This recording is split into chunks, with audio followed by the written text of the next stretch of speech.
Hello everyone, welcome to my YouTube channel English with fun.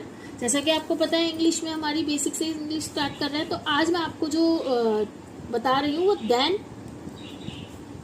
And then में difference बता रही हूँ। ये होगा देन और ये होगा द एंड देन, मतलब देन देन देन और ये देन। तो ये जो देन है THEN, इसको हम बेसिकली कहाँ यूज करते हैं? जैसे हमारा एक काम कंप्लीट करने के बाद हम दूसरा करें, जैसे कि आई विल फिनिश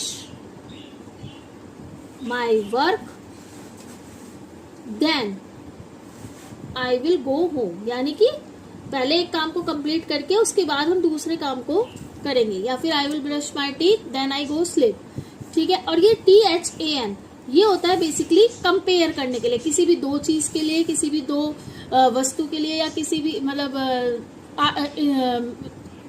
हम लोगों में, ह्यूमंस में भी, जैसे कि she is taller then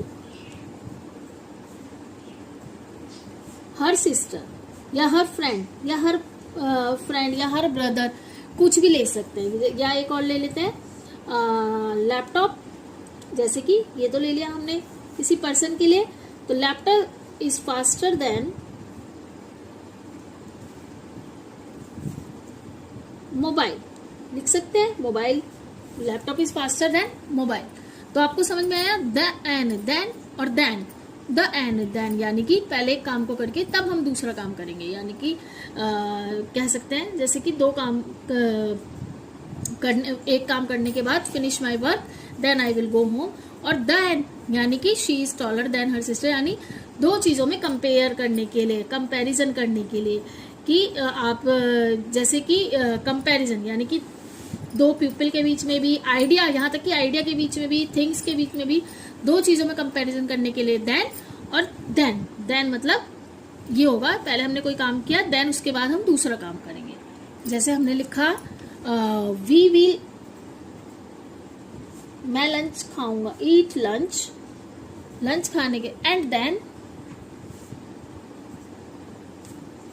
watch TV, या देन।